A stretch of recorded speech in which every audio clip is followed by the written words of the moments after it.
Hello everybody. स्वागत है आप सभी का हमारे यूट्यूब चैनल क्लैरिटी साथी ISPCS में। जो आज का वीडियो ये हमारा होने वाला है, ये वीडियो अक्टूबर 2025 के प्रीलिम्स, अक्टूबर 2025 का करंट अफेयर आज हम डिस्कस करेंगे, जो आप सभी के एग्जाम UPPCS 2025 के प्रीलिम्स के लिए बहुत ही हेल्पफुल हो सकता है।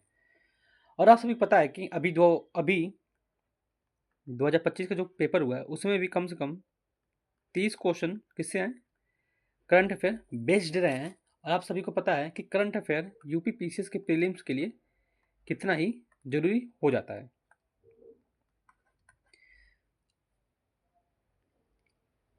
तो यदि आप सीरियस एस्पिरेंट हो, यदि और आप 2026 के लिए प्रिपेयर कर रहे हो, तो इसके लिए आपको करंट अफेयर तैयार करना बहुत ही ज़रूरी हो जाता है कि आप प्रीलिम्स में यदि आपको कट ऑफ क्लियर करना है तो कम से कम 30 से 35 क्वेश्चन आपके करंट अफेयर होते हैं।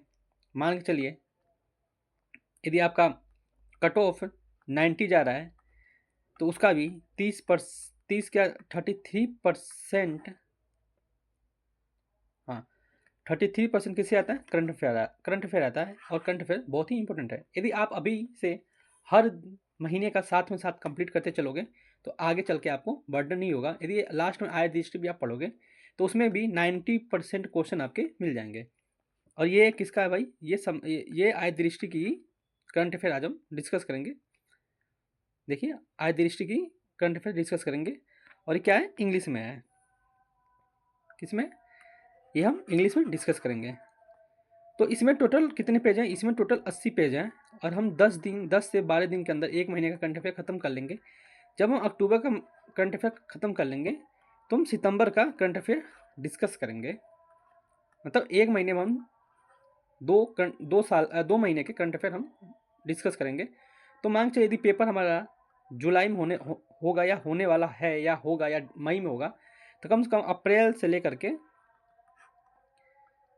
मई तक के करंट अफेयर हमें तैयार करना है, कम से कम 13 महीने का। तो यदि हम हर महीने 2 महीने का करेंगे तो जनवरी तक हम 6 महीने का करंट अफेयर तैयार कर लेंगे। 3 महीना इधर और अभी से 3 महीने इधर, मतलब सितंबर अक्टूबर और नहीं सितंबर का रेडी कर लेंगे और अगस्त और जुलाई, बाकी फरवरी में हम फिर 3 महीने का करंट अफेयर डिस्कस कर लेंगे। जब 6 मंथली आएगा तो उसका हम क्या करेंगे, रिवीजन फिर कर लेंगे। तो सबसे पहले आता है, आप सभी को पता है कि नेशनल अफेयर आता है। तो नेशनल अफेयर में कम से कम कितने पेज हैं, देखोगे आप तो 9 से लेकर 21 पेज हैं। जो पॉइंटर ऑफ रिमेंबर है इसे हम लास्ट में जब हम पूरा करंट अफेयर हो जाएगा तो मैं ये कराऊंगा, क्योंकि उसी का ये नोट्स मेकिंग करके बना के दिया है। तो 21, 9 से लेकर 21 यानी टोटल हमारे पास 12 से 13 पेज हैं। आज हम देखते हैं कि हम कितना पेज कर सकते हैं, लेकिन आज हम कम से कम करंट अफेयर का 7-8 पेज तो करेंगे ही। ये 13 हो गया तो हो गया, लेकिन 13 हो सकता है ये वीडियो लंबा बनेगा। यदि 1 घंटे का वीडियो बनेगा तो 13 हो सकते हैं। तो चलिए स्टार्ट करते हैं। देखिए स्टार्ट करने से पहले हमारा क्या है, लद्दाख का देखिए डिमांड किया जा रहा है कि 6th शेड्यूल का स्टेटस मिले। अब सबसे पहले आपको पता होना चाहिए कि जो 6th शेड्यूल है ये क्या है। देखिए मैंने लिखा है कि 6th शेड्यूल क्या है और मांग क्यों हो रही है, ये भी हम इस पर भी बात करेंगे। देखिए 6th शेड्यूल में क्या है, असम, मेघालय, त्रिपुरा और मिजोरम, ये क्या है, ATM स्क्वायर, ATM यम स्क्वायर। मतलब ये याद करने का सबसे सही तरीका है ATM का स्क्वायर। मेघालय नहीं है, मिजोरम और मेघालय है, मिजोरम, मणिपुर, असम, मेघालय, त्रिपुरा और क्या है, मिजोरम है। ये हमारा 6th शेड्यूल में है और इसके ग्राफ में ही बताया गया। इसके नीचे यदि हम चलेंगे तो 6th शेड्यूल के बारे में बहुत अच्छे से बताया गया। तो मैंने कहा सबसे पहले थोड़ी सी हम चर्चा कर लेते हैं। तो जो आर्टिकल है आप देखोगे 244 क्लोज 2 और 275 क्लोज 1 में आर्टिकल शेड्यूल 6 का दिया गया है।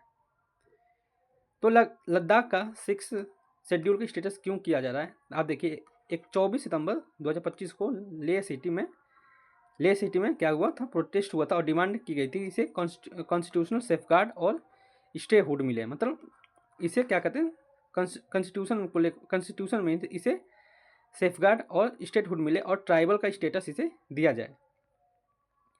तो आप सभी पता है सोनम वांगचुक जो क्लाइमेट एक्टिविस्ट है, इन्होंने इसका स्टार्ट किया था और उसे लीड भी किया था। जब उन्होंने लीड किया था तो उन्होंने कहा था कि इसे लद्दाख को 6 शेड्यूल में दर्जा मिले, और किसके अंदर मिले, एनएसए होता है, प्रोटेक्शन ऑफ एनएसए। अब बताओ एनएसए क्या होता है। देखिए एनएसए के तहत इन्हें सोनम वांगचुक को क्या कर दिया गया, हिरासत में ले गया, अरेस्ट कर लिया गया। और एनएसए क्या होता है, 1980 में एनएसए आया था। और ये जब एनएसए किस पे लागू होता है, कोई मतलब कौन कौन से ऐसे एक्टिविटी हो जाती है कि जिस पे एनएसए लगाना पड़ता है। एनएसए लगाने का देखो, सबसे पहले एक तो नेशनल सिक्योरिटी कह सकते हो आप, क्योंकि देखो अब देखो कि लद्दाख यहाँ है, यदि आप मैप बनाओगे तो लद्दाख यहाँ है, मतलब लद्दाख यहाँ है तो China border, national security issue हो सकता है। यदि पब्लिक ऑर्डर में कोई डिसबैलेंस हो तो उसके लिए हम एनएसए लगा सकते किसी पर्सन पे। यदि इसेंशियल सप्लाई और सर्विस मान के चलिए कोई पर्सन उसे डिस्ट्रॉय करता है या कोई दिक्कतें होती है या उसे स्टॉप करने की प्रोहिबिटेड करने का ट्राई करता है, तो उस पर हम क्या लगा सकते हैं, एनएसए लगा सकते हैं। सीधा भी आ सकता है कि एनएसए के बारे में स्टेटमेंट क्वेश्चन बन सकता है। तो आप देखिए अगेंस्ट क्या हुआ था, एनएसए कब लगा था, देखिए यहाँ देखिए गैंगस्टर रेडिकल पे भी हम एनएसए लगा सकते हैं। तो जो मैंने आपको बताया, तो थोड़ा सा लद्दाख का बैकग्राउंड जान लेते हैं। तो लद्दाख जो हुआ था भाई यूनियन टेरिटरी बना था, कब बना था, 31 अक्टूबर 1919 को। अंडर किसके अंडर बना था, एक्ट आया था Jammu and Kashmir reorganisation act and Jammu and Kashmir retained legislative assembly while Ladakh UT हो गया था विदाउट वन। देखो 2019 में ना लद्दाख और जम्मू कश्मीर और लद्दाख को पार्ट्स, मतलब जो दोनों क्या थे, स्टेट्स हैं। तो जो जम्मू और कश्मीर को 2019 में जम्मू और कश्मीर को क्या बना दिया, स्टेट से यूटी बना दिया गया, और सेम लद्दाख को भी क्या कर दिया, यूटी बना दिया गया। तो जो यूटी, जब यूटी बनाया गया तो उन्हें ये कहा गया कि उन्हें 2-3 साल में हमें स्टेट बना देंगे। तो किसके अंदर जब हमने यूटी बनाए थे, तो हम बना दिए Jammu and Kashmir reorganisation act 2019 के तहत। तो इसमें क्या हुआ था, इसमें हमने लद्दाख को यूटी बना दिया था विदाउट वन, और जम्मू कश्मीर में हमने लेजिस्लेटिव असेंबली ला दी थी। यहाँ पे यूटी पे कौन काम करेगा, यहाँ पे एडमिनिस्ट्रेशन रहेंगे, जैसे गवर्नर होते हैं, गवर्नर ही होते हैं। एडमिनिस्ट्रेशन कौन देखता है, गवर्नर देखते हैं। यदि हम सेंसस 2011 की बात करें तो लद्दाख में पॉपुलेशन देखा जाए तो अब 2.14 लाख है, एंड इंडिया का second largest union territory area है। फर्स्ट कौन है, आप बताओ कि फर्स्ट का हमारा है दिल्ली। फर्स्ट कौन है हमारा, फर्स्ट हमारा दिल्ली है।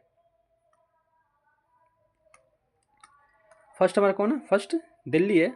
और देखो सेकेंड लिस्ट पॉपुलेशन है, मतलब सेकेंड भी क्या है पॉपुलेशन में, यदि देखा जाए तो लद्दाख भी है। और फर्स्ट में यदि देखा जाए तो यूनियन टेरिटरी में, सेंसस 2021 में देखा जाए यूनियन टेरिटरी में फर्स्ट में पॉपुलेशन किस में है, दिल्ली में है। और एरिया वाइज भी देखा जाए तो दिल्ली क्या है, फर्स्ट में है। सेकेंड क्या है पॉपुलेशन में, लद्दाख है। और एरिया वाइज भी क्या है, लद्दाख है। तो ये आपको पता होना चाहिए। और यदि आप प्रीवियस क्वेश्चन पेपर देखोगे तो ये वाला क्वेश्चन आपको पूछा है। फिर वही बता रहा है कि उन्होंने 21 दिन फास्ट पर हैं और मार्च 2024 में उन्होंने डिमांड किया कि 6 शेड्यूल का उन्हें statehood for the union territory मिले। अब फिर यहाँ कह रहे हैं कि जो लद्दाख को 6 शेड्यूल का स्टेटस क्यों दिया जाए। एक तो देखो सेफगार्ड लद्दाख है, लद्दाख के fragile, safeguard Ladakh fragile and cold desert है। ये ऐसी चीज़ें बताई गई, इकोसिस्टम है, alpine meadows, glacier and habitat of the rare of the endangered species, ये सारी चीज़ें बताई गई हैं जहाँ पे उन्हें 6 शेड्यूल दिया जाए। फिर देखिए कुछ ना कंसर्न है जो रेज किए गए हैं। इसमें कहा गया कि जो पोटेंशियल इम्पैक्ट पड़ेगा, मतलब यदि वहाँ पर देखो, यदि देखिए लिथियम कहाँ मिला हमें, लिथियम कहाँ मिला, जम्मू एंड कश्मीर में। ऐसी उम्मीदें हो सकती हैं कि लिथियम क्या वहाँ पे भी मिले, लद्दाख में। तो कुछ जो कंसर्न ना रेज किए गए हैं, किसे, potential impact of the mining, rapid industrialisation on the regional ecological and traditional livelihood. यदि मान लो चलो वहाँ पर कोई इंडस्ट्री लग रही है, उससे क्या हो इम्पैक्ट होगा, इन्वायरमेंट इम्पैक्ट होगा। तो देखिए जो इंडेंजर स्पीसीज है उन्हें इम्पैक्ट होगा, ये भी होगा। ग्लेशियर मेल्ट होगा। तो इन सारी जो कंसर्न है उनको रेज करके बताया गया है कि हमें 6 शेड्यूल का दर्जा मिले। फिर देखिए कुछ सपोर्टर्स भी हैं देखिए कह रहे हैं कि जो कल्चर है, जो वहाँ का लैंग्वेज है, लैंड है, जॉब है, डेवलपमेंट विद लोकल नीड के लिए हो। कुछ सपोर्ट्स में भी आए हैं। अब देखिए 6 शेड्यूल का बात किया जा रहा है। तो मैंने जस्ट अभी बताया कि 244 टू में क्लॉज 2 में है 6 शेड्यूल एंड 275 1 में कॉन्स्टिट्यूशन में दिया गया है। प्रोटेक्ट क्या करता है?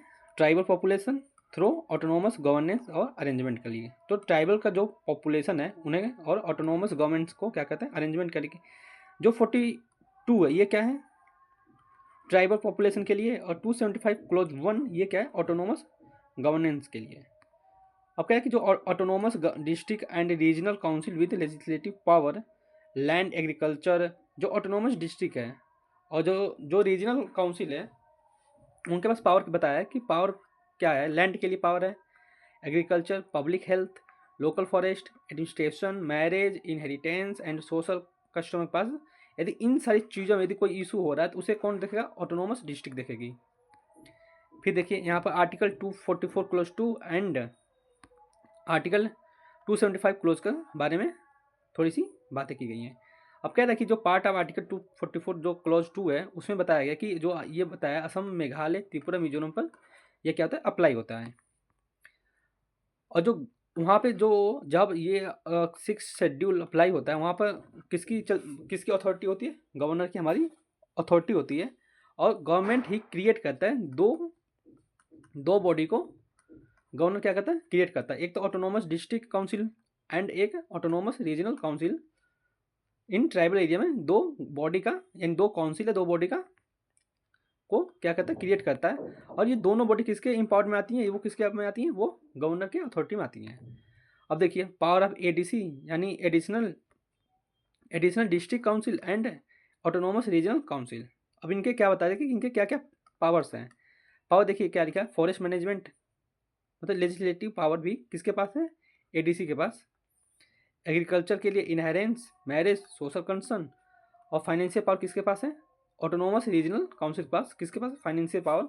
और लेजिस्लेटिव पावर किसके पास है? एडीसी यानी ऑटोनोमस डिस्ट्रिक्ट काउंसिल के पास।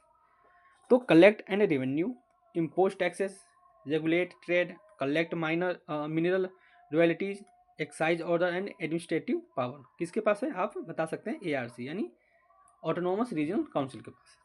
तो मैंने आपको दो सारी चीज़ें बहुत ही 6 शेड्यूल को ब्रीफ में ही बता दिया है, और लद्दाख को 6 शेड्यूल का स्टेटस क्यों दिया जा रहा है उसकी भी जो डिमांड है वो भी मैंने आपको बता दिया। अब कह रहे हैं कि जो पोटेंशियल एडवांटेज ऑफ लद्दाख, तो इस पर हम डिस्कशन करेंगे। ये तो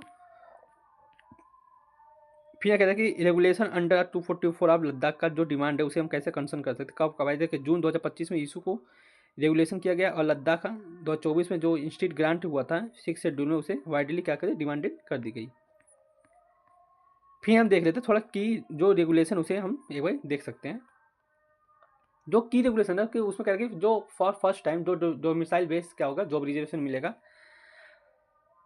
क्या कि यदि जो डोमिसाइल बेस क्या मिलेगा? जॉब का रिजर्वेशन मिलेगा। उन्हें लगता है कि जो आउटसाइडर हैं वो आके उनके लोकल जॉब को भाई खा जा रहे हैं। फॉर ऑल गवर्नमेंट के लिए। अब कह रहे हैं कि जो यदि 15 साल का यदि आपके पास रेसिडेंशियल है, यदि 7 साल का आपके पास एजुकेशन इन लद्दाख में यदि आपने 7 साल पढ़ाई किया है, यदि आप 15 साल से लगातार रह रहे हो, और यदि आपने 12th यदि रीजनल और अदर कंडीशन में किया है, उसे लिए भी क्या आपको डिपेंड करेगा कि आपको रिजर्वेशन कितना मिलेगा। तो ये क्राइटेरिया है, क्राइटेरिया के हिसाब से आपको क्या मिलेगा? रिजर्वेशन इन लद्दाख में। ये कुछ की रेगुलेशन है, ये आएगा नहीं वैसे। फिर अब देखिए the Ladakh autonomous hill development council बना है 1997 में the Ladakh autonomous hill development council बना, जिसमें 1/3 सीट किसे मिली है भाई? वुमेन को। तो 1/3 सीट वुमेन को मिली है, और ये क्या है? रोटेशनल बेस्ड है। किसके बेस है? रोटेशनल बेस्ड है। फिर देखते हैं अभी हाल ही में ना रिसेंटली क्या किया गया? क्रिएट किया गया है लेह लद्दाख में 5 डिस्ट्रिक्ट। लेह लद्दाख में देखिए 5 डिस्ट्रिक्ट क्या हुआ? अभी क्रिएट किया गया है अगस्त 2024 में, मतलब अभी कम से कम 1 साल हो गए। तो लद्दाख में 5 डिस्ट्रिक्ट को क्या किया गया? अलाउंस किया गया। किसके अंदर? Union home minister. तो आप सीधे क्वेश्चन भी बन सकता है ना कि लद्दाख के जो 5th डिस्ट्रिक्ट हैं उनका नाम बताओ। तो जास्कर, द्रास, शाम, नुब्रा, चांगथांग, ये क्या है भाई? ये लद्दाख के 5 डिस्ट्रिक्ट हैं जो 2024 अगस्त में क्या किए गए, उन्हें अनाउंस किया गया। किसने अनाउंस किया? यूनियन होम मिनिस्टर, यानी होम मिनिस्ट्री के अंदर डिस्ट्रिक्ट को हो या डिस्ट्रिक्ट कोई डिस्ट्रिक्ट बनाया जाए। ऐसे आ सकता है कि डिस्ट्रिक्ट का प्रपोजल स्टेट देती है, उसका अप्रूव कौन करता है? Home ministry. ऐसे क्वेश्चन क्या होता है, बन सकते हैं। जैसे अभी देखो 76 डिस्ट्रिक्ट बना उत्तर प्रदेश में, है ना? 76 डिस्ट्रिक्ट क्या बना? डिस्ट्रिक्ट का नाम क्या है उत्तर प्रदेश में? कल्याण सिंह।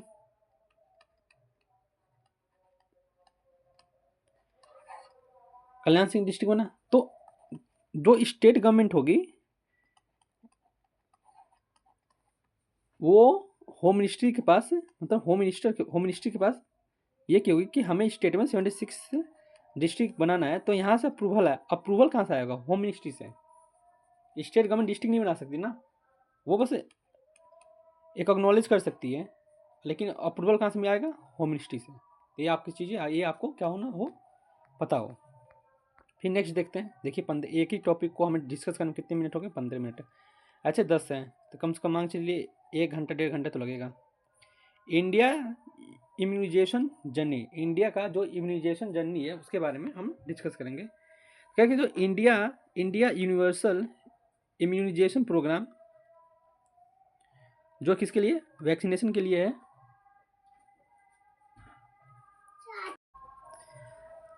तो जो इंडिया का यूनिवर्सल इम्यूनाइजेशन प्रोग्राम है उसके अंडर हमने क्या क्रिएट किया है कि वर्ल्ड लार्जेस्ट एनुअल वैक्सीन हमने वैक्सीनेट किया है लोगों को, यानी 2.5 इन्फेंट और 2.5 प्रेग्नेंट वुमेन को हमने इंडिया यूनिवर्सल इम्यूनाइजेशन प्रोग्राम के अंदर हमने वैक्सीनेट किया है। इतने लोग, यानी मान चलो टोटल अप्रॉक्स देखा जाए तो 5.5 करोड़ लोगों को हमने वैक्सीनेट किया है। तो अब देखो इसका स्कोप क्या है। अब स्कोप के बारे में क्या है कि जो फ्री इम्यूनाइजेशन अगेंस्ट क्या करना हमें 12 डिजीज के खिलाफ हमने जो यूपीआई है, मतलब यूआईपी, उसने फ्री इम्यूनाइजेशन अगेंस्ट किया है 12 डिजीज और 11 वैक्सीनेट डिलीवर किया है नेशनल वाइड। अब देखो यहाँ पर चेंज कर सकता है, यहाँ लिख सकता है कि वर्ल्ड वाइड की बात नहीं कह रहा, टोटल किसकी बात कह रहा है कि नेशनल वाइड। एंड वैक्सीन हमने प्रोवाइड किया है, कोविड वैक्सीन हमने वर्ल्ड वाइड प्रोवाइड किया है, लेकिन हमने लेकिन कुछ कह कि कुछ पास्ट डिकेड में हमने यूपीआई के अंदर ऐड किया, टिटनेस ऐड किया है, डिप्थीरिया ऐड कर दिया, रूबेला ऐड किया है, खसरा ऐड किया है, रोटा वायरस ऐड कर दिया, पैरासीटामोल को ऐड किया है, जापानी इंसेफेलाइटिस को भी हमने इसके अंदर क्या किया, एज ग्रुप के अंदर हमें ये ऐड किया। ये आप एक बार रीड कर सकते हो। फिर हमने 2015 में मिशन इंद्रधनुष लाया। अब किसके अंदर लाया? नेशनल देखिए NFHS के अंदर NFHS 4 के अंदर हमने क्या लाया? 2014-15 में हमने मिशन इंद्रधनुष हमने लाया, जिसमें 19% कवर किया है लोगों को। मिशन इंद्रधनुष 90% कवरेज प्रमोट करने के लिए 90% लोगों को क्या हो, वैक्सीन दी जा सके। अब कह रहा है कि देखिए ये आइडेंटिफाई मिशन इंद्रधनुष कब हम लाए थे? 2017 में लाए हैं। ये क्या था? लो कवरेज ब्लॉक था, urban slum and hard to reach and missed population. मतलब जो इंटेंसिफाइड मिशन इंद्रधनुष था, इसमें हम उस लोगों को लाए जो मतलब छूट गए हैं, जो अर्बन स्लम में है, जिन्हें लो कवरेज मिला है, जिन्हें तक हम पहुंच नहीं पा रहे हैं, उनके लिए क्या लाए हम? इंटेंसिफाइड मिशन इंद्रधनुष के लाए हैं। फिर वो लिखा कि इतने इतने लोगों को दिया गया है बस। फिर यहाँ कह रहा है कि मिशन इंद्रधनुष और आइडेंटिफाई मिशन इंद्रधनुष के अंदर हमने कुछ प्रोग्राम क्या किया, इंटीग्रेट किया है। वो प्रोग्राम कौन है? ग्राम स्वराज अभियान एंड ग्राम स्वराज प्रोग्राम को एक्सटेंड करके हम क्या कर दिया है, Gram Swaraj Abhiyan to depend outreach and improve last mile service delivery. मतलब ये है कि ग्राम स्वराज अभियान के तहत हमने इम्प्रूव करके लास्ट मील, जो यदि किसी भी नेशनल मतलब हमारे भारत के अंदर कोई भी पर्सन यदि इंड पॉइंट पे भी हो ना, उसे भी क्या हो, ये सर्विस हम क्या करें, प्रोवाइड कर सकें। फिर कह रहा है कि इन्हें इंक्रीज करके फुल इम्यूनाइजेशन प्रोग्राम को हमने फुल कवर जो कवर है उसे क्या करके इंक्रीज कर दिया। फिर यहाँ देखिए जो कवरेज है माइलस्टोन हमने सेटबैक किया है। अब देखिए पोलियो के लिए हमने क्या पोलियो फ्री 2011 में हमने उसके लिए किया। फिर मैटरनल न्यूरोमेटल टिटनस के लिए भी एलिमिनेट उन्हें हटा दिया 2015 में, and India has declare walk free 2016 में। फिर रूबेला के लिए हमने 17 और 19 में भी किया। यहाँ कह रहा है कि 34.8 करोड़ लोगों को हमने क्या किया, वैक्सीनेट किया है। चिल्ड्रन को वैक्सीनेट किया कितने, 9 मंथ से लेकर 15 ईयर तक के बच्चों को लेकर के 34.8 है। ये हम ना ये पॉइंट को हम किस में यूज कर सकते हैं, हम मेंस में यूज कर सकते हैं। फिर देखिए जीरो खसरा रुबेल उसे क्या कहते हैं, हमें एलिमिनेट करना है, कंपेनिंग हम कर रहे हैं 2015 में उसके लिए लॉन्च किया गया है। और सरप्रास उसे 90% नेशनल लेवल पर क्या करेंगे, हम उसे कवरेज करेंगे, बस ये चीज़ है। और फिर कह रहा है कि टेक्नोलॉजी ने हमें क्या किया, स्ट्रेंथ दी है। जैसे आपने कोविड के टाइम कोविन लगाया होगा, यूविन प्लेटफॉर्म था, कोविन था, प्रधानमंत्री आयुष्मान भारत हेल्थ इंश्योरेंस, ये सारी जो प्रोग्राम है उसे हमें टेक्नोलॉजी क्या मिली, हमें हेल्थ मतलब प्रोग्रेस करने के लिए स्ट्रेंथ मिली। फिर कह कुछ इलेक्ट्रॉनिक वैक्सीनेट इंटीग्रेटेड नेटवर्क था इविन, उससे भी हम ट्रैक कर सकते थे जिन्होंने वैक्सीन लगाई है। फिर द सेफ वैक्सीनेट मॉड्यूल था, उससे भी हम क्या कर सकते हैं, आपको रिपोर्ट भी कर सकते थे। फिर कह रहा कि कोविड-19 में भी जो प्रोग्राम था उसमें भी हमने ये सारी चीज़ें को ग्लोबल रोल आउट किया। फिर ये था और इसमें था, हाँ अब देखिए ये हमारे लिए क्या हो सकता है, इंपॉर्टेंट हो सकता है। कह रहा कि 6 मार्च 2024 को India received measles and rubella campaign award. कब मिला हमें, 2024 में मिला। मीजल एंड रूबेला पार्टनरशिप हमने कर रहे हैं regional leadership in the south east Asia में, हमें उसके लिए क्या मिला, अवार्ड भी मिला। और हम ना रीजनल लीडरशिप कहाँ करें, साउथ ईस्ट एशिया रीजन में। तो ये हमारा हो गया इंडिया इम्यूनाइजेशन प्रोग्राम के तहत। अब देखिए world India UNESCO tentative list milestone अभी जारी किया गया। अब मैं कह रहा कि जो वर्ल्ड हेरिटेज साइट होता है उसके बारे में बता रहा है कि ये universal value recognise of protection and preservation of the future generation के लिए, जो हमारे हिस्टोरिकल नेचुरल जो साइट्स हैं उनको क्या करता है, ये प्रिजर्वेशन देता है फ्यूचर जनरेशन के लिए, कि वो यदि मान हमारे जो फ्यूचर जनरेशन जो हमारी पीढ़ियाँ, जो हमारे जनरेशन 2-3 जनरेशन के बाद जो हमारे हिस्टोरिकल चीज़ें रहेंगी उनके बारे में क्या करता है, उनको क्या करता है, जो हमारे हिस्टोरिकल प्लेस हैं उन्हें प्रिजर्वेशन करके हमारे जो नेक्स्ट जनरेशन को बताएगा। कहने मतलब ये है। तो दे कैन बी, जो कल्चर हो सकता है नेचुरल भी हो सकता है और मिक्सड भी हो सकते हैं। अब कह रहा है कि जो यूनेस्को है वर्ल्ड हेरिटेज साइट यानी 1972 यही रामसर कन्वेंशन हमारा कब आया था, 1972 में वर्ल्ड हेरिटेज कन्वेंशन से। अब फिर है कि इंडिया कब इंक्लूड हुआ कन्वेंशन में, कब भाई रेटिफाइड किया, 1977 में यूनेस्को। अब कहते हैं कि स्टेटमेंट बन के आ जाए कि जब भी वर्ल्ड हेरिटेज कन्वेंशन अडॉप्ट हुआ था तभी उस दिस डेट ईयर ही इंडिया भी क्या किया, रेटिफाई कर दिया। लेकिन ये गलत है, इंडिया रेटिफाई कब किया, 1977 में, ना कि 1972। यदि आप सितंबर 2025 का डाटा देखोगे, जो सितंबर है इसमें कितने हो गए, 44 वर्ल्ड हेरिटेज साइट है हमारे पास बाय यूनेस्को ने रिकॉग्नाइज किया था। और जो हमारा 44th है वर्ल्ड हेरिटेज साइट, उसे अभी पहले तो कितना था 53, 44 कौन था इंक्लूड कर दिया गया, मराठा मिलिट्री लैंडस्केप। ये हमारे क्या हो गया, 44 वर्ल्ड हेरिटेज साइट हो गया। अब कह रहा कि अभी कुछ की फैक्ट हैं, की फैक्ट हम देख लेते हैं कि कुछ हमारे पास देखिए 7 नेचुरल हेरिटेज साइट हमने टेंटेटिव लिस्ट में ऐड किया है। 7th नेचुरल हेरिटेज साइट को हमने किस में ऐड किया, यूनेस्को के टेंटेटिव लिस्ट में। तो पहले हमारे पास 62 टेंटेटिव लिस्ट में थे, अभी हमने कितने ऐड कर दिया, 7 ऐड कर दिया, तो हमारे पास कितने हो गए, 69। तो ये डाटा। अब क्या कि जो हमारे इंडिया की टेंटेटिव लिस्ट है उसमें कौन कौन से कल्चर हैं, कौन से नेचुरल, कौन मिक्सड हैं। तो देख लीजिए 49 कल्चर हेरिटेज साइट है, 17 नेचुरल है और 3 क्या है, मिक्सड है। अब फिर कह रहा है कि यदि टेंटेटिव लिस्ट में जो मैंडेटरी है उसे क्या कहते हैं हम, यदि मान के चलिए यदि वर्ल्ड हेरिटेज साइट हम किसी को नॉमिनेट कर रहे हैं तो उससे पहले हमें मैंडेटरी है कि उस साइट को यूनेस्को के टेंटेटिव लिस्ट में होना होगा। फिर कह रहा कि जो हमारे जो न्यूली हमने 7 टेंटेटिव लिस्ट में वर्ल्ड हेरिटेज साइट में जो हमने इंक्लूड किया उसमें कौन है, देखिए ढक्कन ट्रैप और पंचमढ़ी महाबलेश्वर महाराष्ट्र में। फिर geographical heritage of Saint Mary island cluster Karnataka, Meghalayan age cave Meghalaya में है, नागा हिल्स, फिर ईरा मिट्टी डिब्लू, एनवाकला क्लिफ, ये सारी जो 7 साइट हैं जो टेंटेटिव लिस्ट में इंक्लूड है। फिर Bairabi Sarang new railway line, अभी ये कहाँ है,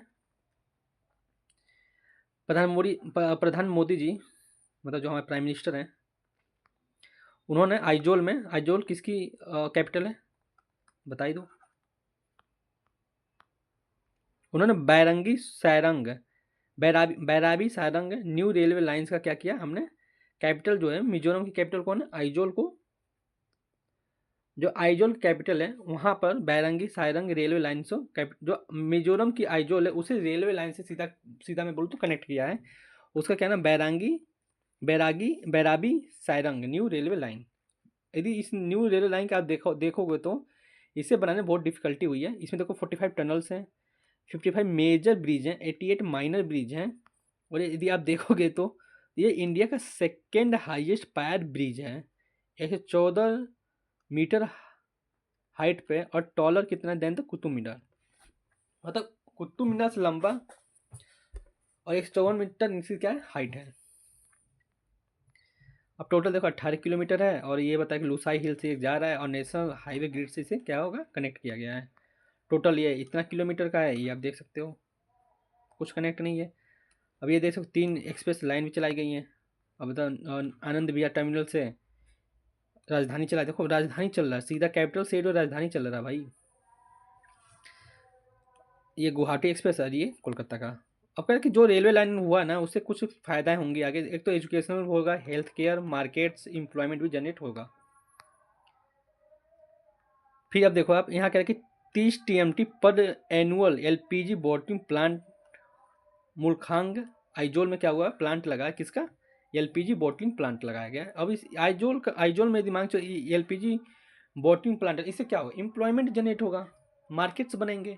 जब रेलवे लाइन्स कनेक्ट हो गया, मतलब अभी तक कनेक्ट नहीं था तो वो क्या क्या बैकवर्ड में था, अब वो बैकवर्ड से धीरे धीरे क्या होगा वहाँ से लोग क्या करें ट्रेवल करेंगे, अदर स्टेट में जाएंगे, और यहाँ से लोग कहीं और से लोग आइजोल जाएंगे, भाई ट्रेवलिंग भी बढ़ेगी, टूरिस्ट भी आएंगे। तो जो लोकल लोग हैं वहाँ के, उनके लिए क्या एम्प्लॉयमेंट जनरेट होगा, है ना। जो जो लोकल आर्ट्स हैं वहाँ के, जो ट्राइबल्स हैं उनके जो भाई कल्चर हैं वो क्या होंगे हमें भाई, आप रील्स देखते हो उसमें भी आते रहेंगे। फिर अब वहाँ देखिए वहाँ होगा ये हुआ कि वहाँ पर प्रधानमंत्री जन विकास कार्यक्रम का स्कीम भी लॉन्च किया गया, जहाँ पे 10,000 बच्चों को यूथ के लिए foundation long term social and education progress के लिए प्रधानमंत्री जन विकास कार्यक्रम स्कीम के तहत वो लाया गया है। फिर वहाँ कहा गया कि अब देखो enclave model residential school and Tlangam, भाई देखो प्रोनाउंसिएशन में कोई दिक्कत हो तो माफ़ करना, बहुत विचित्र नाम है भाई। उनके लिए क्या हुआ क्वालिफाई, एकलव्य मॉडल किसके लिए ट्राइबल के लिए।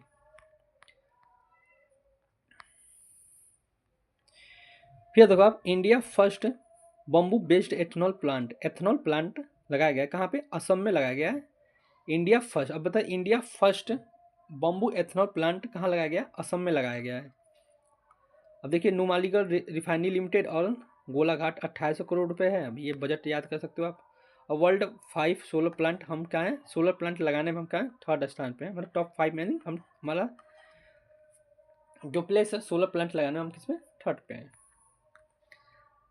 अब देखिए अब यदि हमने बम्बू में एथेनॉल प्लांट लगाया उससे क्या होगा, लो कार्बन फार्म लिंक होगा, जो फार्मर बम्बू को भाई लगाते थे उनके लिए क्या होगा एम्प्लॉयमेंट जनरेट होगा, भाई फार्मर को भी प्रोग्रेस मिलेगा, आगे बढ़ेंगे, उनकी सैलरी भी क्या होगी भाई डबल हो सकती है।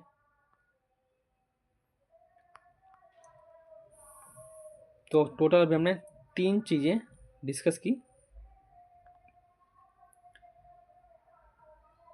टोटल हमने बारंगी 1 2 3 4 हमने डिस्कस की।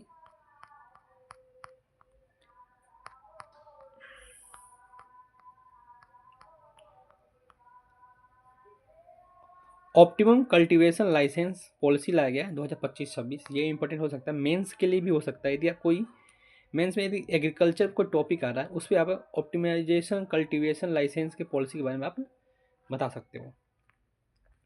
तो क्या न्यू ऑप्टिमाइजेशन कल्टीवेशन पॉलिसी लाया गया। क्रॉप ईयर क्या है 2025 से 2026। अब डेट क्या है भाई, अक्टूबर 2025 से लेकर सितंबर 2026 तक के ये उसका ईयर है। इसमें इसमें हम कौन कौन सी पॉलिसी में कुछ हमने किस किस में व्यू दिया है। एक तो प्रोडक्शन में दिया है, डिस्ट्रीब्यूशन पे दिया है, एक्सपोर्ट पे दिया है, prevent of the miss use.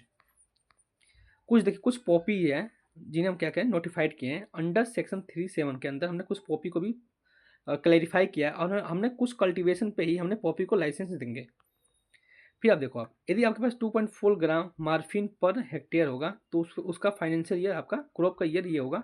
ये not yield less than average आपका देखिए लिखा ना लेस देन 42 पॉइंट इतना होना चाहिए। फिर कह रहा है कि जो फार्मर होंगे उनका अपील क्या होगा, यदि उनका लाइसेंस रिजेक्ट कर दिया जाता है तो वो डिस्पोजल डेट देकर क्रॉप ईयर 2024-24 में क्या होगा फाइनली डिस्पोजल करके आप ये सारी चीज़ें इस क्रॉप के अंदर आप ये कर सकते हैं। तो licence is crop year 2025 but not some reason did not obtain and after obtain the licence did not actual cultivation optimisation Poppy.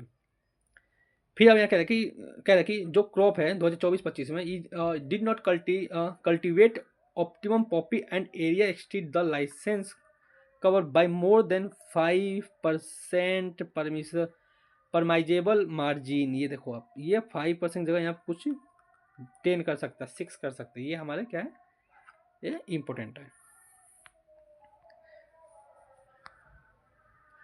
देखो यदि आप इसके अंदर ना कोई अगेंस्ट फाइल करनी हो तो आप किसके अंदर कर सकते हो, नारकोटिक्स ड्रग एंड ये सब्सटेंस के अंदर। अब 1985 के अंदर ये आप कर सकते हो। ये ड्यूरेशन क्या है आपका, ये रहा। अब देखिए कुछ पॉलिसी है इसके अंदर, कुछ जो फार्मर क्या है एलिजिबल हैं।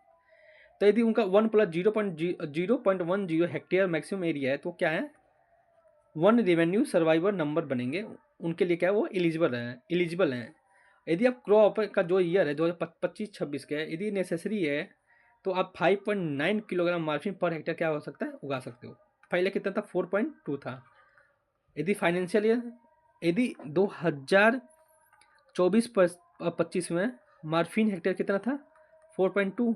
अब देखो आप 2025-26 में मार्फिन हेक्टेयर एवरेज हेक्टेयर कितना 5.9। इसे क्या कर दिया हम बढ़ा दिए हैं और अब मैक्सिमम क्वालिफाई यील्ड इसका कितना हो गया 5.9। यह पढ़ सकते हो, उतना इम्पोर्टेंट नहीं है, बस यही रहा।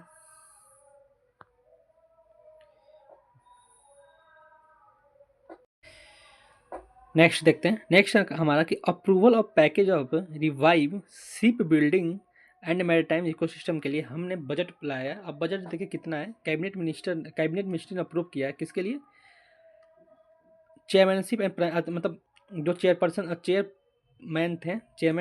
Chairmanship of prime minister of India के अंतर्गत यूनियन कैबिनेट है ने अप्रूव किया 69,525 crore revival of the country ship building and maritime ecosystem के लिए हमें कितने करोड़ का अप्रूवल मिला 69,725 करोड़।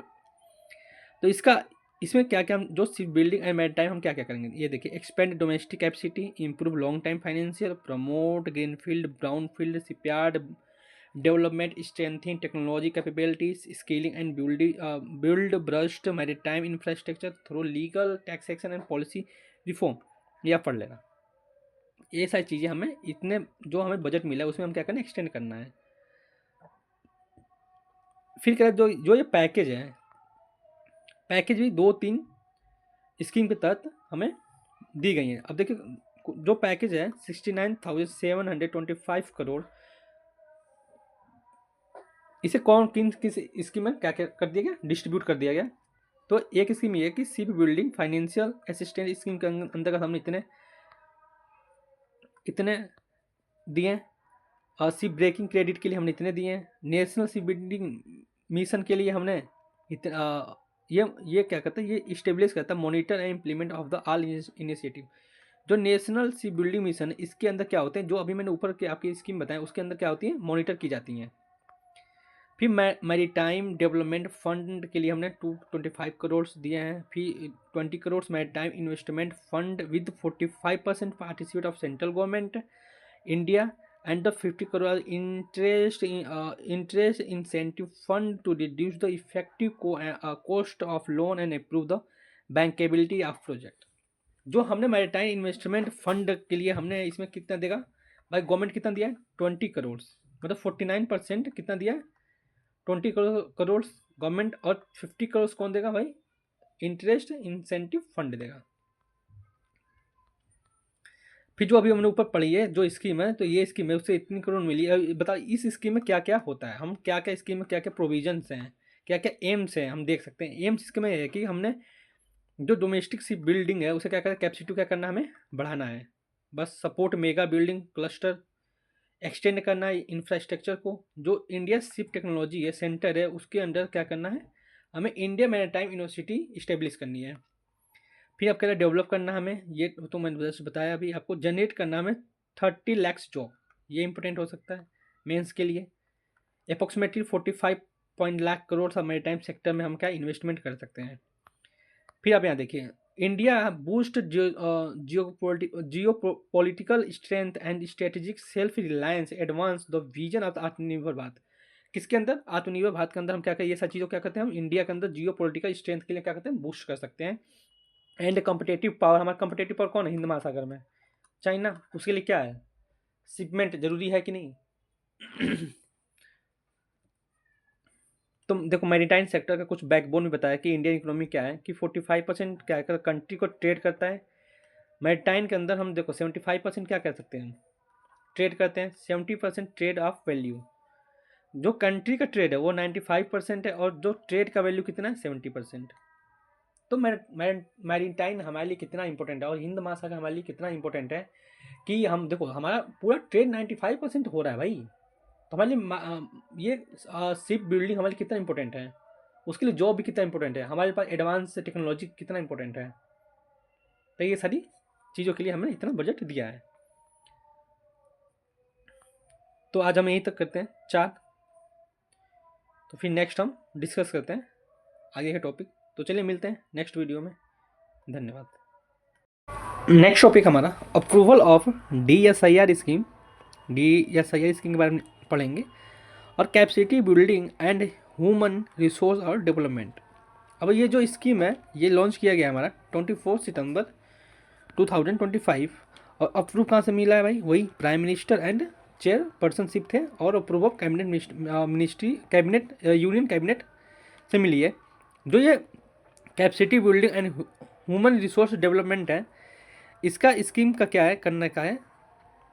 जो स्कीम है ये क्या, डिपार्टमेंट ऑफ मतलब DSIR की स्कीम के बारे में बता रहा है, जो है department of scientific industrial research council of scientific and industrial research DSIR DSIR and CSIR के साथ इसे टोटल आउटलेट कितना मिला, कितने बजट का बजट है, इसे आउटलेट मिला है 2200 समथिंग करोड़ मिले हैं। जो ये अप्रूव हुआ था ये किस पीरियड में हुआ था, 15 फाइनेंस कमीशन। ये आ सकता है कि 16th फाइनेंस कमीशन ने इसे अप्रूव किया, लेकिन अप्रूव कौन किया, 15 फाइनेंस कमीशन। ये हमें एक फैक्चुअल डाटा हमें हमारे लिए प्रीलिम्स के लिए इंपॉर्टेंट हो गया। जो इसका की फीचर है देख लेते हैं, कि अब बताना है कि CSIR क्या होता है, उसके बारे में बताना है। कि जो ये CSIR के बारे में कवर कर रहा है कि all research and development institution, national laboratories, institution of national importance, repute institution and university across the country के लिए जो इतनी सारी जो कवर होते हैं वो किसके अंदर आता है, वो CSIR के अंडर आता है। जो इनिशिएटिव प्रोवाइड क्या करता है, कॉम्प्रिहेंसिव प्लेटफॉर्म है young and in through statics, भाई प्रोनाउंसिएशन का थोड़ा इशू है, तो रिसर्च के लिए specially those appearing building career in universities industry, जो स्पेशली किसके लिए हो सकता है, देखो यदि आप कैरियर के लिए यूनिवर्सिटी बना रहे हैं, इंडस्ट्री बना रहे हैं, नेशन रिसर्च के लिए कोई डेवलपमेंट लेबोरेटरी कर रहे हैं, तो उसके लिए ये सारी इनिशिएटिव क्या होगा प्रोवाइड हम कर सकते हैं। जो स्टेम प्रोग्राम आया था, आप सभी को पता है कि science, technology, energy, medical and medicine के लिए अंडर यदि गाइडेंस चाहिए तो आप सीनियर साइंटिस्ट और प्रोफेसर क्या हो सकते हैं, आप ले सकते हैं। फिर आप बता रहा है कि यहाँ कह रहा है कि जो हमारे विप्रो में रैंक है 39, इसके वजह से हम अपना जो विप्रो में रैंक है हमारे 39, इसे क्या करते थोड़ा सा हम इम्प्रूव भी कर सकते हैं, जैसे 32 भी आ सकता है, 30 भी आ सकता है। जो अब देखो एक अकॉर्डिंग बता रहा है कि यूएसए का NSF का कोई इंस्टीट्यूशन है, वो बता रहा है कि इंडिया का जो रैंक है वो टॉप 3 कंट्री में terms of scientific research and paper publication में। अब देखिए ये कितना इंपॉर्टेंट है, हम अपने साइंस एंड टेक के मेंस के क्वेश्चन में हम ये वाला डाटा क्या कर सकते हैं, डाल के अपने क्वेश्चन को एंड अदर के क्वेश्चन से क्या करते हैं, बेटर बना सकते हैं कि टॉप 3 में हमारा क्या है, एक यूएसए का एक रिसर्च है या कोई एक इंस्टीट्यूट है, तो जो कहा है कि हम टॉप 3rd कंट्री में आते हैं किसके लिए, scientific and research paper publication में। फिर कह रहा है कि ये 10 CSIR अम्ब्रेला स्कीम एक है, CSR के अंदर क्या है, एक अम्ब्रेला स्कीम है, capacity building and human resource development, इसके 4 सब स्कीम है, ये बता रहा है, मतलब इसके CBHRD के ये क्या है, सब स्कीम है। देखिए 4 सब स्कीम दे रखा है, तो इसमें कुछ डाटा जो है ना हमारे मेंस के लिए इम्पोर्टेंट हो सकता है। चलिए नेक्स्ट देखते हैं, approve of major expansion of postgraduate and undergraduate medical education policy, मतलब कुछ ना मेजर एक्सपेंशन कर दिया गया ग्रेजुएट और पोस्ट ग्रेजुएट के, जैसे उनकी जो सीटें थी, सीट को क्या कर दिया, ग्रेजुएशन और पोस्ट ग्रेजुएशन के लिए क्या मेडिकल सीटें क्या कर दी, बढ़ा दी गई हैं। फिर देखिए 500 अंडर ग्रेजुएट सीट को क्या किया, जोड़ा गया है। वो कह रहा है अब इतने बजट से लगे हैं, अब 553 MBBS सीट्स बढ़ी हैं, ये बता रहा है।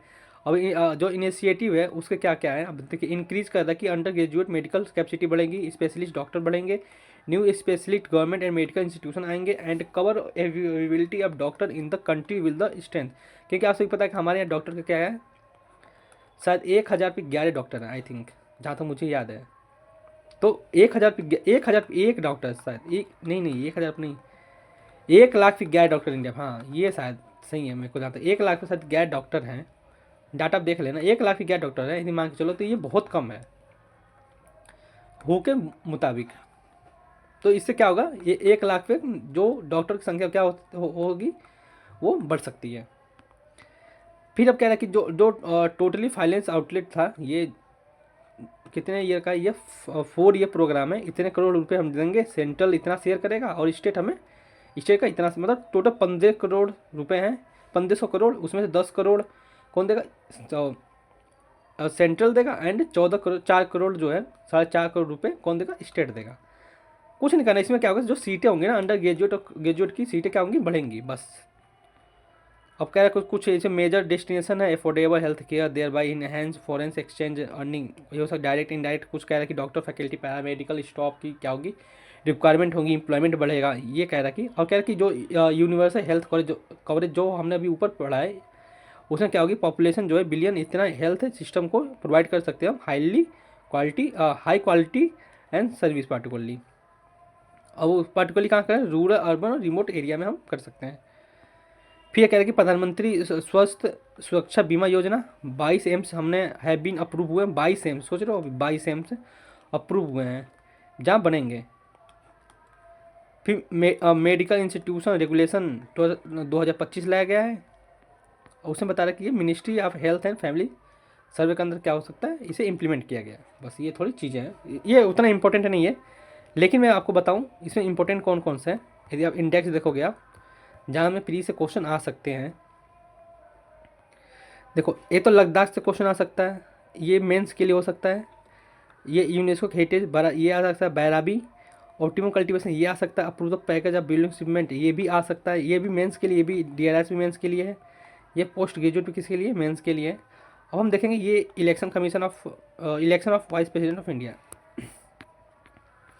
यदि 2025 का प्रीलिम्स दिए हैं तो आप जरूर पढ़ेंगे, वाइस प्रेसिडेंट ऑफ इंडिया का इलेक्शन कैसे होता है, तो उसके हम थोड़ा सा ब्रीफ में नहीं शॉर्ट में समझते हैं कि वाइस प्रेसिडेंट का इलेक्शन कैसे होता है। तो लिखा कि election of vice president of India, अभी हाल ही में आप सभी पता है रिसेंटली क्या हुआ है, वाइस प्रेसिडेंट ऑफ इंडिया का इलेक्शन हुआ है। कब हुआ है? 9 सितंबर 2025 को हुआ। और उसमें एनडीए के कौन से कैंडिडेट कौन थे? सीपी राधा कृष्णन जी, जो हमारे वाइस प्रेसिडेंट क्या हुए? इलेक्ट हुए हैं। और इनका क्या नाम ये 15th जो है वाइस प्रेसिडेंट है। और आप सभी पता है कि प्रेसिडेंट पे क्वेश्चन आया था अभी 2025 में, उनके जो क्रोनोलॉजी था उन्हें क्या करना था, हमें अरेंज करना था, उस पर क्वेश्चन बना था। यदि आप देखोगे इंडिया के जस्टिस बी सुदर्शन रेड्डी, जो एक हमारे former chief justice of India थे, उन्हें डिफीट करके अपोजिशन वाले बी सुदर्शन रेड्डी जी को क्या किया था? खड़ा किया था। तो बता रहा कि जो सीपी राधाकृष्णन जी थे वो 1997 में तिरुपुर तमिलनाडु में इनका जन्म हुआ था। और वो मेंबर ऑफ MLA भी थे कोयम्बटूर से 2 times। एंड वो गवर्नर भी रहे हैं, झारखंड के रहे हैं, फरवरी में थे। एंड उन्होंने चार्ज लिया था तेलंगाना और पुडुचेरी का, एडिशनल चार्ज लिया था गवर्नर के रूप में।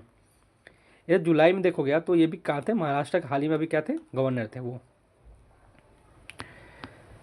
यदि आप कुछ कॉन्स्टिट्यूशनल देखोगे तो आप तो ये तो बेसिक है। सेकेंड हाईएस्ट कॉन्स्टिट्यूशनल ऑफिसर होते हैं ये। एंड टर्म उनका होता है 5 year। और एज जो क्या होता है हमारा 35 पे इन्हें हम एज किसी का 35 है वो वाइस प्रेसिडेंट का इलेक्शन लड़ सकते हैं। रिजाइन वो दे सकते हैं, देखिए रिजाइन भी दे सकते हैं वो प्रेसिडेंट को, उन्हें हटाया भी जा सकता है राज्यसभा से, समझ रहे हो। तो देखो अब देखो vice president is x officer chairperson of Rajya Sabha के, वो क्या होते हैं? ये तो बेसिक आप पढ़ सकते हो। देखिए उनका यदि वाइस प्रेसिडेंट का यदि इलेक्शन का बात करें तो किस आर्टिकल में आता है? आर्टिकल 68 में आता है। फिर क्या यदि मान जैसे ये हमारे वाइस प्रेसिडेंट साहब हैं, यदि ये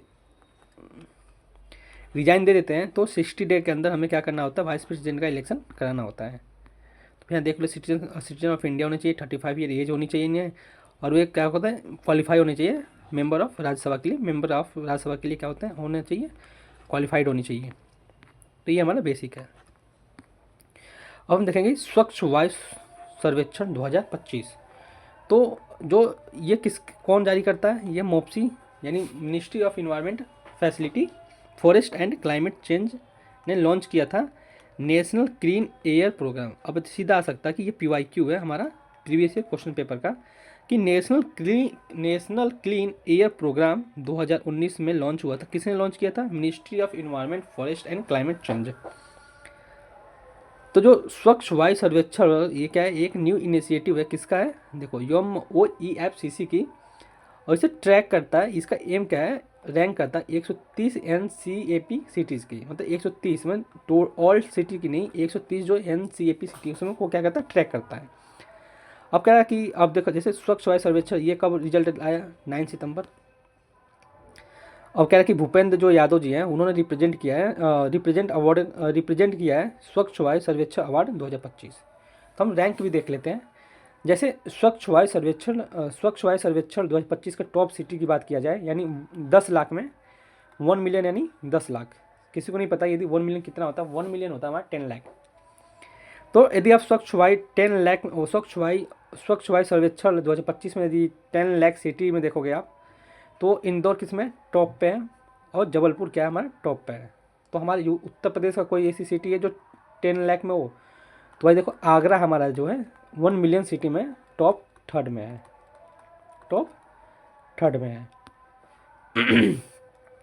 यदि आप 3 लाख से लेकर के 10 लाख के बीच में आप देखोगे पॉपुलेशन सिटी, तो उसमें अमरावती है, मुरादाबाद और झांसी हमारे क्या उत्तर प्रदेश के हैं। 3 लाख से लेकर के 10 लाख के बीच में उत्तर प्रदेश कौन सी ऐसी सिटी है? तो आप बताओगे कि मुरादाबाद, झांसी और 10 लाख यानी 10 लाख के बीच में यानी 1 मिलियन में कौन हमारा? झांसी, वो भी है टॉप थर्ड पे है। नहीं झांसी नहीं, आगरा है हमारा टॉप थर्ड पे। और यदि आप 3 लाख से लेकर 10 लाख के बीच में बात करोगे तो उसमें आपको मुरादाबाद और झांसी टॉप थर्ड, यानी जो 3 लाख से कम है, बिलो 3 लाख। तो उसमें देखो देवास मध्य प्रदेश का है, परवानो हिमाचल प्रदेश का, अंगुल कहाँ का है, उड़ीसा का। ये क्या है 10 लाख का। तो हमारे टॉप जो कैटेगरी 3 में उत्तर प्रदेश की कोई ऐसी सिटी नहीं है जो 3 लाख से कम की कैटेगरी में टॉप 5 में हो। टॉप 5 में हो लेकिन टॉप 3 में, टॉप 3 में तो नहीं है। तो अब आपको बताना कि जो जो क्या कहते हैं कंट्री, जो सिटी है उत्तर प्रदेश के 1 मिलियन में, उसका डाटा भी हमें देख लेना था। हमारे सबसे पहले क्या देखा है कि हमारा आगरा है टॉप 3 में, 5वां है कानपुर, प्रयागराज और झांसी। तो 11 तक मैं आपको ना याद करा देता हूँ।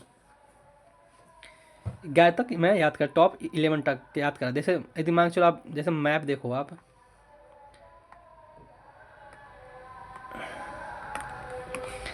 जैसे मान के चलो ये क्या है,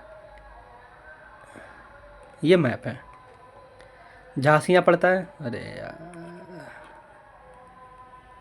मान के चलो ये झांसी है, ये कानपुर, पहले प्रयागराज फिर उड़ीसा। तो देखो सबसे इसमें याद कर लो कि यदि पूछे कि रैंक टॉप टॉप 10 का रैंक बताना है तो ऐसे याद कर लो। पहले आता झांसी, झांसी पहले आएगा, फिर कानपुर, फिर आएगा भाई प्रयागराज, फिर आएगा वाराणसी।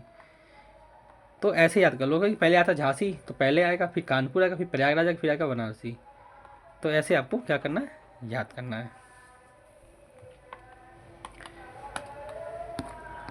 फिर हम देखेंगे 3 लाख से लेकर 10 लाख के बीच में कौन सा पॉपुलेशन है। इसमें मुरादाबाद झांसी टॉप 2 में, आपको पता है। फिर गोरखपुर, ये पहली बार ऐसा हुआ है कि गोरखपुर 3 लाख से 10 लाख के बिलियन की सिटी में टॉप 5 में, गोरखपुर और फिरोजाबाद क्या है टॉप 5 में है। फिर हम देख लें कि टॉप 3 लाख से कम पॉपुलेशन सिटी कौन है, अनपारा। ये कहाँ है, उत्तर प्रदेश का। अनपारा जो सिटी है वो कहाँ है, उत्तर प्रदेश। तो टॉप 5 में भी हमारा उत्तर प्रदेश की सिटी क्या इन्वॉल्व है। चलिए अभी हमने रिसेंटली 200वां बर्थडे एनिवर्सरी मनाया किसका, दादा भाई नौरोजी जी का। आप सभी को पता है दादा भाई नौरोजी बहुत ही इंपॉर्टेंट है। उन्होंने ड्रेन ऑफ थ्योरी भी लाया था, है ना। कोफ्ता रफ्तार का भी बुक भी उन्होंने लॉन्च किया था। तो 4 सितंबर 1825 को नवंबर में उन्होंने बॉम्बे में उनका क्या हुआ था, बॉर्न हुआ था। और वो क्या थे, प्रेसिडेंट थे नेशनल कांग्रेस के, 3rd टाइम थे। कितने टाइम थे, 3rd टाइम। और हमारे पेपर में कितनी बार आया, 4th टाइम। आप जब PYQ देखोगे तो वो 4th टाइम पूछा है, लेकिन कितने टाइम थे, 4th टाइम। 1886, 1893 एंड 1906 में। ये जो फर्स्ट इंडियन थे ये प्रोफेसर हुए थे, क्या कौन सी कॉलेज थी, एलिफिंस्टन कॉलेज बॉम्बे के थे। और फिर 1892 में ब्रिटिश पार्लियामेंट में क्या कर दिया कि ना, जनरल फिनबरी के लिए इंडियन फर्स्ट इंडियन थे जिन्हें ब्रिटिश पार्लियामेंट में क्या हुआ था, इलेक्ट किया गया था। And poverty of un British rule of India इनकी क्या है, बुक है। देखो फिर यहाँ गुजराती में बुक है, रास्ता गोफ्ता, ये भी एक बुक है इनकी। फिर उन्होंने ईस्ट इंडिया एसोसिएशन की स्थापना की थी 1886। यदि आप ये देखोगे कब आया था, ये 2024 के प्रीवियस क्वेश्चन पेपर में देखोगे आप, तो एक्ट ईस्ट एसोसिएशन लंदन में जो हुआ था, फाउंडर थे ये इनका, ये ऑर्गेनाइजेशन के बारे में आप पूछा था कि क्रोनोलॉजी में अरेंज करना था। तो PYQ इसलिए हमारा ज़रूरी हो जाता है। फिर drain of system, drain of theory भी इन्होंने दिया था। फिर इन्हें grand old man of India भी कहते हैं। तो ये हो गया, लेकिन क्वेश्चन तो नहीं आएगा, लेकिन हाँ थोड़ा सा हमें इनके बारे में जानना है क्योंकि ये इंपॉर्टेंट पर्सनैलिटी हैं। फिर अंगीकार योजना के बारे में हम बात करेंगे। अंगीकार योजना के बारे में कंपेन करेंगे कि ministry of housing and urban affair Manohar Lal ने लॉन्च किया है अंगीकार योजना। और ये कहाँ लॉन्च हुआ, नई दिल्ली में। और किसके अंडर लॉन्च किया गया, प्रधानमंत्री आवास योजना 2.0 के अंदर। अंगीकार योजना किसके अंदर लॉन्च किया गया है, प्रधानमंत्री आवास योजना अर्बन 2.0 के अंडर लाया गया अंगीकार योजना। ये कौन जारी किया, मोदी जी नहीं, लेकिन हमारे ministry of housing and urban affair Manohar Lal Khattar ji ने। फिर क्या है कि जो ये अंगीकार योजना ये कितने महीने के लिए, only local 500 local body across the country में, आपको बताना है 2 महीने के लिए लॉन्च की गई है। ये सीधी बात है, जो अर्बन स्लम है ना उनके लिए क्या करना है भाई, घर बनाना है, बस सीधी सी बात है। कुछ घर बनाने के क्या दे सकते हैं, लोन देंगे और कुछ नहीं। यही अंगीकार योजना, उसमें बेनिफिट मिलेगा आपको। प्रधानमंत्री सूर्य घर योजना, मुफ्त बिजली योजना मिलेगा आपको। और प्रधानमंत्री आवास योजना 2.0 बिल भी प्रोटाइज किया गया है। देखिए मैंने 2.5 लाख रुपये आपको दी गई गवर्नमेंट, फिर आप भाई लेकर आप बनवा सकते हो। फिर इसमें 2 डेट हैं, फर्स्ट फेज 17 सितंबर से लेकर 27 सितंबर एंड सेकेंड फेज है आपका 16 अक्टूबर से लेकर 31 अक्टूबर के बीच में 2 फेज आपकी चलेंगी। अब सीधे आपको बताएं कि प्रधानमंत्री आवास योजना कब लाया गया अर्बन 2015 में। ऐसे पीवाईक्यू में आ सकता है, पीवाईक्यू में आता भी है, योजना से क्वेश्चन साथ साथ पूछते हैं, इस बार भी 2 क्वेश्चन आए हैं, तो योजना हमारे लिए बहुत ही इंपॉर्टेंट हो जाती हैं। फिर क्या प्रधानमंत्री आवास योजना 2.0 ये 2024 में आया था। बस ये ऐसा चीज़ आपको पता। अंगीकार योजना क्या है, वो अर्बन स्लम में जो रह रहे हैं उनके लिए 2.5 लाख रुपये गवर्नमेंट दे देगी बनाने के लिए। अंगीकार किसके अंदर योजना है, प्रधानमंत्री आवास योजना अर्बन 2.0 के अंदर। बस ऐसे कहाँ लॉन्च हुआ, नई दिल्ली में, और हमारे मनोहर लाल खट्टर जी इसे लॉन्च किया। बस फिर देखो अब इंसेंटिव स्कीम और to promote recycling and critical mineral of India. तो इंसेंटिव स्कीम लाया गया, किसके लिए लाया गया, क्रिटिकल मिनरल्स के लिए। और ये कितने साल तक रहेगा भाई, ये 6 ईयर के लिए, मैं 2025 से लेकर 2030 तक। फिर देखिए ये स्कीम, जो स्कीम ये किसका पार्ट है, ये नेशनल क्रिटिकल मिनरल मिशन का क्या है, पार्ट्स है। और ये अप्रूव कब हुआ था, 29 जुलाई 2025 को क्या हुआ था, ये अप्रूव हुआ था। दो डोमेस्टिक कैपेसिटी है क्रिटिकल मिनरल्स के, उन्हें क्या करना है, स्ट्रेंथ एंड सप्लाई चेन को क्या करना है, मिशन के तहत क्या करना है, जो डोमेस्टिक कैपेसिटी हमारी क्रिटिकल मिनरल के लिए उन्हें स्ट्रेंथ देना, सप्लाई चेन में उन्हें कनेक्ट करना। उससे जो एसेट होंगे उसे critical mineral abroad and to enhance trade and with the resource rich country में क्या करना है, ट्रेड करना है। जो मिनरल्स का प्रोसेसिंग होगा उसे रिसाइकल है क्रिटिकल मिनरल के साथ हमें क्या करना, सपोर्ट करना है। बाकी आप ये पढ़ सकते, गवर्नमेंट ने हमें इंसेंटिव स्कीम इतने करोड़ की क्या दी, बजट दिया है प्रमोट करने के लिए। एंड 20% जो इंसेंटिव होगा, इंसेंटिव विल बी 20% हमारा जो होगा कैपिटल एक्सपेंडिचर सब्सिडी होगी। बाकी आप देख सकते हैं यहाँ पे 2025 में इन्होंने इंक्रीमेंट कर दिया है सेल्स को, बढ़िया। हमारी जो क्रिटिकल मिनरल का ऑपरेशन क्या होगा हमारी बढ़िया, बस यही चीज़ है। फिर लॉन्च तो बिहार के लिए ये नहीं देखेंगे हम। फिर इन आर्गुनेशन ऑफ ग्रीन मोबिलिटी इनिशिएटिव, ये कब लाया गया था, हमारा 26 अगस्त 2025 को लाया गया था। नरेंद्र मोदी जी ने इसे मोबिलिटी इनिशिएटिव कहाँ से, गुजरात से स्टार्ट किया था। सुजुकी है ई विटारा का नाम की, जो हमें 100 देशों में क्या बेचना है, 100 देशों में से क्या करना है, इंपोर्ट करना है। देखिए first India manufacture global strategy battery e Vitara, कौन सी कंपनी, सुजुकी। ये 100 कंट्री में, देखो मैंने आपको बताई। जो इसकी बैटरी क्या होगी, TDS and lithium iron battery in plant, जो गुजरात में लगा है। भूपेंद्र भाई पटेल यानी जो हमारे chief minister of Gujarat and Ono Keiichi, जो जापान के ambassador of Japan of India के हैं, उन्होंने सुजुकी मोटर कॉर्पोरेशन के साथ मिलकर इसे डेलीगेट किया यानी अटेंड किया इस प्रोग्राम को। और बता रहा है कि हमें इंक्रीज़ करना नियरली 500 क्या करना है, 500 पॉपुलेशन जो इलेक्ट्रिक बैटरी है उसे क्या करना, हमें प्रोडक्शन करना है 5% नियरली इंक्रीज़ करना, कम से कम ये करेगा। फिर कह रहा है कि नेशनल इंस्टीट्यूशन रैंकिंग फ्रेमवर्क आपको बताना है 2025। देखिए ये जो रैंक है, ये रैंक कब से स्टार्ट हुई है, 2015 से स्टार्ट हुई है। और आप उसके जो पैरामीटर्स हैं, 5 पैरामीटर है। टीचिंग एंड लर्निंग रिसोर्स एक पैरामीटर है, research and professional practice second है, थर्ड है ग्रेजुएशन आउटकम, फोर्थ है आउटरीच एंड पाँचवा है परसेप्शन। ये हमारे 5 पैरामीटर है जो NIRF रैंकिंग को के पैरामीटर, जिनके इन पैरामीटर के हिसाब से NIRF रैंकिंग को रेडी किया जाता है। फिर कह रहा है कि जो अब ये तो आप देख लेना एक बारी, इतना कुछ है नहीं। फिर हम रैंकिंग देखते हैं कि देखो IIT मद्रास टॉप रैंक है ओवरऑल कैटेगरी में। NIRF रैंकिंग देखोगे तो आप IIT मद्रास क्या हमारा टॉप रैंक है ओवरऑल कैटेगरी में। और ये फर्स्ट हुआ जब इंजीनियरिंग में भी क्या 10 साल से लगातार IIT मद्रास 10 साल से, ओवरऑल भी IIT मद्रास है, लेकिन यदि इंजीनियरिंग कॉलेज की बात करोगे आप तो IIT मद्रास भी 10 साल से लगातार है, कंटिन्यूस है। फिर ICS बेंगलोर किसमें, यूनिवर्सिटी में के कैटेगरी में क्या है, यूनिवर्सिटी कैटेगरी में रिसर्च इंस्टीट्यूशन में 5 साल से कंजिक्यूटिव है, कंटिन्यूस टॉप रैंक पे आ रहा है रिसर्च में। यदि अहमदाबाद भी देखोगे आप तो भी मैनेजमेंट के हिसाब से अहमदाबाद टॉप, अहमदाबाद IIM अहमदाबाद है। एम्स मेडिकल में होगा, जामिया ये फार्मेसी में है, हिंदू कॉलेज ये हिंदू कॉलेज है। फिर IIT रुड़की ये एग्रीकल्चर एंड प्लानिंग पे है। लॉ NLS यानी ये बेंगलुरु का लॉ कॉलेज में लॉ कॉलेज के लिए। AIIMS Ahmedabad, sorry AIIMS Delhi, ये भी क्या है डेंटल के लिए। एम्स दिल्ली भी, एम्स दिल्ली मेडिकल के लिए, डेंटल के लिए एम्स दिल्ली के टॉप कॉलेज है। फिर एग्रीकल्चर के लिए ये है, एग्रीकल्चर एलाइड सेक्टर के लिए जादव यूनिवर्सिटी कोलकाता, ये स्टेट पब्लिक यूनिवर्सिटी के लिए टॉप है। कोलकाता की जो ये यूनिवर्सिटी ये स्टेट में क्या है टॉप रैंक पे है।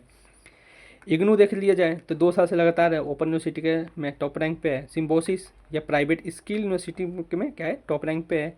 एंड जो IIT मद्रास है ये न्यूली SDG में भी कैटेगरी जो एक ना पैरामीटर ऐड किया गया SDG कैटेगरी का, तो उसमें भी IIT मद्रास टॉप रैंक पे है। तो वही ये आगे दिया है। आज तो हमारा नेशनल हो गया, कल हम इंटरनेशनल अफेयर्स पढ़ेंगे। तो देखिए 1 घंटे में हमने टोटल 1 घंटे का ये वीडियो है, 1 घंटे में हमने कम से कम 10 टॉपिक पढ़ा और 2 टॉपिक में कम से कम 7-8 टॉपिक ऐसे हैं जो आपके UPPCS प्रीलिम्स में काम जाएंगे, जरूर बेहतर काम है। जो मैंने आपको पढ़ा ये आपको वीडियो अच्छी लगी होगी, और कुछ टॉपिक्स में जो मेंस के डाटा हैं उसे आप मेंस के आंसर राइटिंग में आप ऐड कर सकते हो, अपने मेंस को के प्रैक्टिस को बहुत ही बेहतर बना सकते हो। तो नेक्स्ट मिलते हैं इंटरनेशनल अफेयर के साथ। तो तब तक अच्छे से पढ़िए, मेंस की तैयारी करिए। जिनके लग रहा है कि उनका मेंस हो जाएगा 25 में, आप हमारे आंसर राइटिंग प्रोग्राम से जुड़ सकते हैं। और हमारे GS पेपर 6 को भी सिलेबस अच्छे से कराया जाए, उससे आप जुड़ करके अपने मेंस के तैयारी को अच्छे से प्रिपरेशन को बेहतर कर सकते हैं। तो चलिए मिलते हैं नेक्स्ट वीडियो में। जय हिंद।